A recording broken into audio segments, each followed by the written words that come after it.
Hey, what's up, everybody? It's Kenny Lamons here with Medicare Millennials, where we help you learn how to sell Medicare year-round, build a large, successful book of business. And really, we do kind of coach and consult on all life and health products for the senior market. So feel free to reach out to us if you're interested in a consultation or just to get some guidance. But today is a really important video because I'm going to talk about some proposed new changes for marketing Medicare products, specifically Medicare Advantage for 2024. Now, I heard about this a little while back from some other people in the industry, a couple of YouTube videos, some stuff I read online, but there really wasn't any, I didn't know what kind of substance there was to it. Well, apparently those have been released, the proposals. This is nothing official or changed yet. And there's some truth to those originally, what I thought might be rumors. I really wasn't sure. So I've kind of been able to look over a couple of different videos, read a couple of different articles, and summarize what these proposed changes are. I want to share them with you. Again, I want to clarify, this is proposed. So as far as I know, there's still a lot of things that have to happen for them to go into effect, but it's good to look at what's on the horizon. So let me share my screen with you and we'll jump right in, see what these look like, see if how much they may or may not affect us. Are some of them good? Are they all bad? Let's see. All right, so I just laid them out in a little Word document here just so that you guys could see them as well. So first of all, third-party marketing organizations. So when I first heard that term being thrown around, I thought they were referring to like lead generation companies was my assumption. But apparently there's a much broader definition as far as CMS is concerned for these rules for what a TPMO or third-party marketing organization is. Apparently that includes agents as well. So anybody that is facilitating the sale of a Medicare Advantage or a CMS product that is not the carrier themselves, this is a third-party marketing organization. So that would include us as independent agents. That includes the call centers. That includes the lead generators. That includes the people selling the leads. So really it's everybody who's not the carrier. So what is this new proposed rule? What they're saying in a nutshell is that TPMOs, that's us, that's a lead company hypothetically, just if this is correct, cannot share beneficiary information. So what does that mean? What that doesn't mean is that you couldn't generate your own lead, right? Like you could send out a postcard on your own, hypothetically, and receive a postcard back with beneficiary information. What you couldn't do is generate that beneficiary information and share it with another agency, sell it to other agents, sell it to a call center, hypothetically. Okay, this would, in some ways, it would crush call centers, but it would really hurt independent agents as well, because most of us are buying direct mail leads that we don't mail out on our own, or we're buying Facebook generated leads, or even call center generated leads that we do not generate on our own. And let me just clarify that this doesn't apply to Medicare supplement sales. This is only for like Part D drug plans, Medicare Advantage plans, things that are directly regulated by CMS. I don't know how that would even work if you would have to self-generate anything that had beneficiary information on it. I guess you could still have a third party mail out an advertisement to call you directly or to, but what they couldn't receive the beneficiary information and share it with you, hypothetically. The other thing that would apply to all TPMOs would be leads would have a 6-month limit. This kind of confuses me because if you can't share beneficiary information to begin with, how would you even be able to generate? Because my thought here with the 6-month limit would be, okay, you generated a lead. Let's say somebody called in from a commercial on TV and they were interested in talking to an agent. This rule would say, well, after 6 months, can't call them anymore. Doesn't count as a lead anymore. They were expecting a call, and 6 months would really be pretty gracious, right? Like if I received a call after I responded to a commercial 5.5 months ago, I'd be like, dude, I'm way past that. What are you calling me for?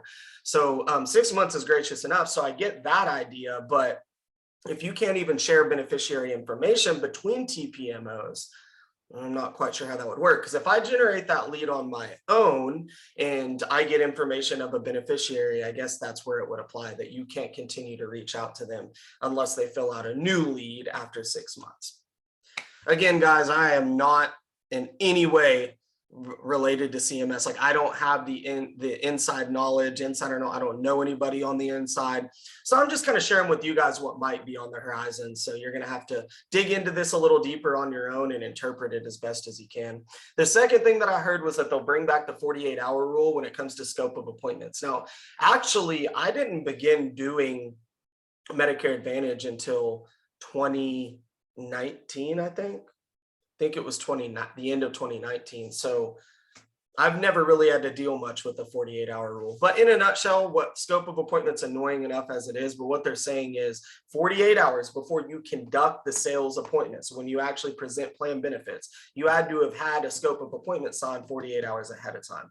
So if you're calling, somebody's calling into you, or you're calling out to a lead, you would have right then and there had to send over a scope of appointment and then reset the appointment, or send out a scope of appointment to then set the appointment for sometime 48 hours or later. That's a pretty big pain in the butt.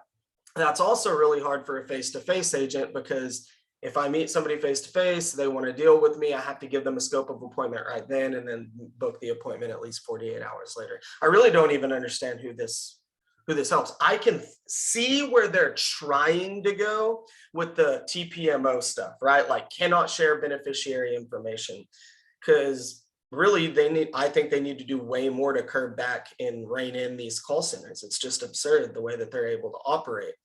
They're going too far here by including just a regular independent agent in that rule, but I see where they're trying to go. Don't understand how a scope of appointment 48-hour rule really does anything for anyone, but who am I? Number 3, they're going to provide some clarity on basically that in-person appointment setting, in-person appointments, that stuff does not have to be recorded. So all of the rules regarding recording, supposedly, they're going to clarify that the recording rules only apply to over-the-phone sales processes, which would be a great thing. Anything to separate those of us who are still willing to go in person from the rules that are applied specifically to phone agents or call center, which every one of these rules only applied to call centers sometimes, but not a lot to be said there. That's possibly a good thing. The fourth thing here is, you used to be able, to the best of my understanding, I think it was made pretty clear when you do AHIP. So you had a business reply card, you could door knock that lead. So you could not just go to a low income senior living apartment complex, start knocking on doors to generate business. In fact, you couldn't even get a phone generated lead and go door knock them. But if somebody did fill out a business reply mailer and then sent it back to you, you technically could show up, say, hey, you filled this card out, can I sit down and talk to you about this, and door knock them that way. Hypothetically, from what I'm hearing, you might not even be able to door knock a business reply card anymore.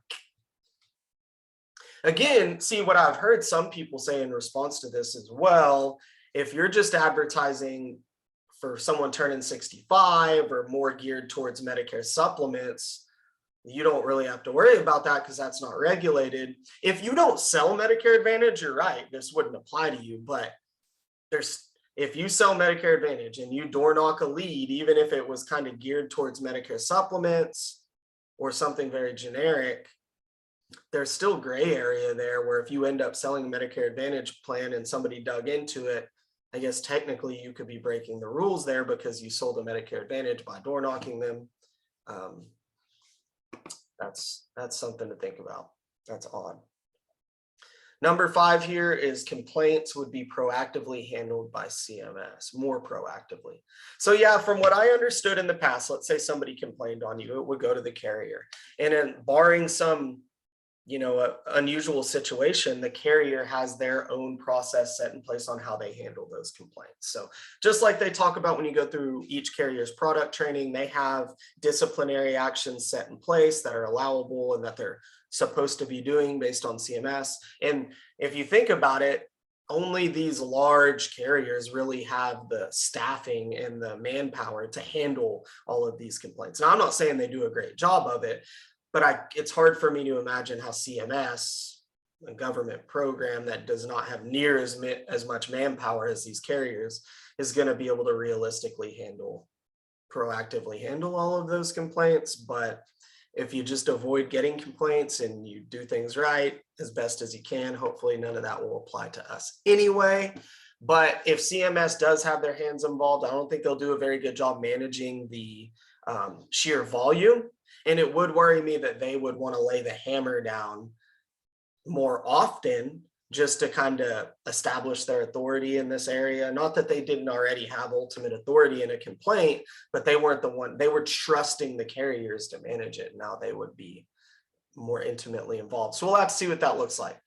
So that's what I've taken away. I think I've also heard that there might be some proposed rules about, this isn't directly to do with marketing or directly to do with agents, but supposedly where these managed care plans or Medicare Advantage plans would not be able to get away with as much on their prior authorization stuff. So I don't know exactly what that would look like, but they would have to be closer to how original Medicare works with prior auth, which is like anyway, now they're here to, it would, overall, the goal here with this rule would be to make it easier for Medicare beneficiaries in a Medicare Advantage plan to still go see specialists, get things approved, get things moving.